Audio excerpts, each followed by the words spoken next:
आज मुख्यमंत्री डॉक्टर मोहन यादव जी की अध्यक्षता में कैबिनेट की बैठक संपन्न हुई है, जिसमें कई महत्वपूर्ण निर्णय लिए गए हैं।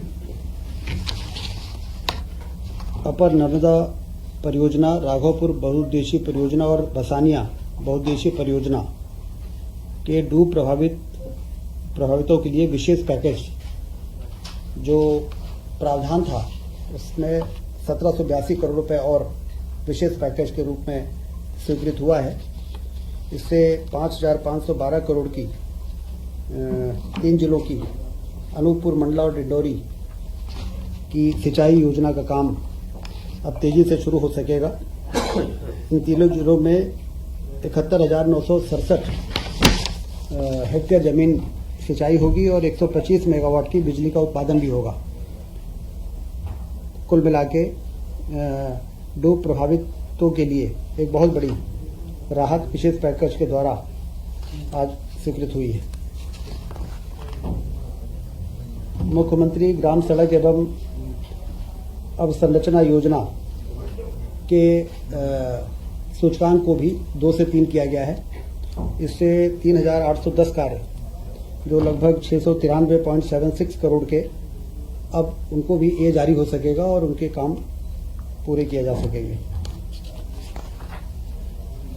भोपाल और इंदौर मेट्रो रेल परियोजना के संचालन और रखरखाव के लिए राजस्व मद में बजट का प्रस्ताव आज कैबिनेट में लाया गया था।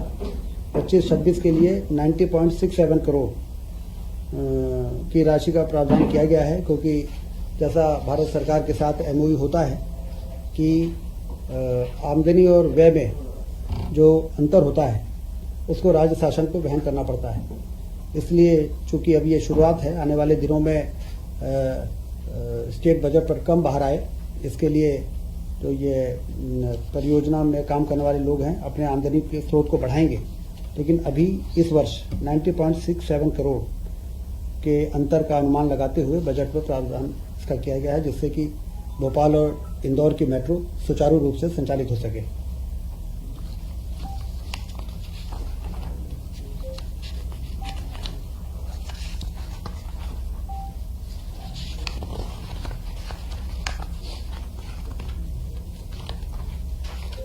मुख्यमंत्री उद्यम क्रांति योजना 26-27 से लेकर 30-31 तक निरंतर रखने का प्रस्ताव था, जिसको मंजूरी मिली है।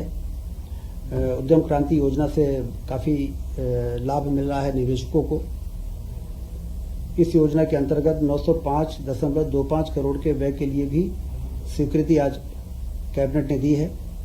योजना के तहत प्रदेश के 18 से 45 वर्ष के जो स्थानीय युवा को स्वरोजगार हेतु 50,000 से 50 लाख तक का ऋण बैंक द्वारा स्वीकृत किया जाता है। शासन द्वारा 3% प्रतिवर्ष ब्याज में अनुदान तथा 7 वर्ष तक ऋण गारंटी फीस अनुदान दिया जाता है।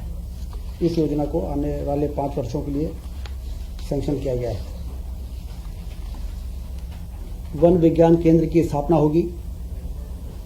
जैसे कृषि विज्ञान केंद्र होते हैं, उसी प्रकार से वन विज्ञान केंद्र एक नया नवाचार है। ये 25-26 से लेके 29-30 तक राज्य में 6 वन विज्ञान केंद्र की स्थापना होगी। इसमें उसके सेटअप के लिए 48 करोड़ रुपए मंजूर किए गए हैं।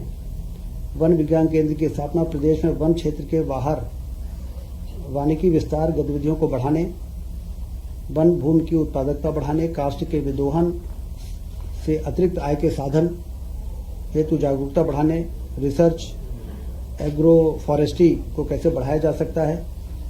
अशासकीय संस्था द्वारा भी वन विज्ञान केंद्र की स्थापना वन विभाग की अनुमति से की जा सकेगी। ये प्रस्ताव कैबिनेट में आया है। ये कहाँ स्थापित होंगे? अभी ये तय होगा, अभी तय होना है। अभी प्रथम चरण में 6 है, उसके बाद और बढ़ाया जाना है कि नहीं बढ़ाया जाना है, ये फिर कैबिनेट में अलग से आएगा। राज्य शासन में कार्यरत कर्मियों के पदों से संबंधित अस्थायी और स्थायी पद का अंतर समाप्त किया गया है। 10 प्रकार के जो वर्गीकरण होते हैं कर्मचारियों के, नियमित, संविदा और आउटसोर्स, अंशकालीन और कई प्रकार के, तो उसमें कर्मचारियों को रिटायरमेंट के बाद, प्रोबेशन के बाद कई चीज़ों में जो परेशानियां आती थी, अब वो 10 श्रेणी के बजाय 5 श्रेणी ही रहेंगी। और काफ़ी इससे कर्मचारी वर्ग को राहत मिलेगी।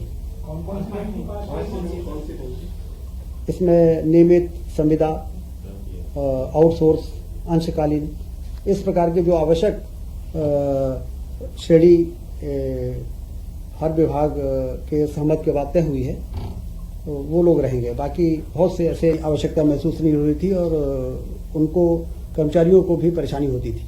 तो ये बहुत ही महत्वपूर्ण निर्णय आज कैबिनेट ने लिया है।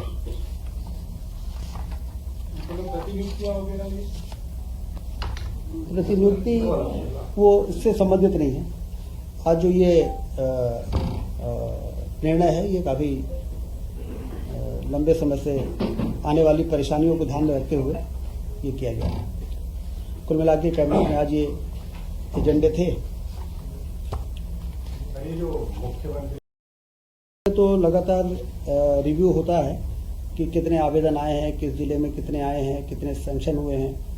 और इंडस्ट्री में तो खास तौर से आप देखिए कि मुख्यमंत्री जी जिस प्रकार से रुचि ले रहे हैं, तो चाहे वो मेजर इंडस्ट्रीज हो, चाहे एमएसएमई हो, तेजी के से निवेश हो रहा है।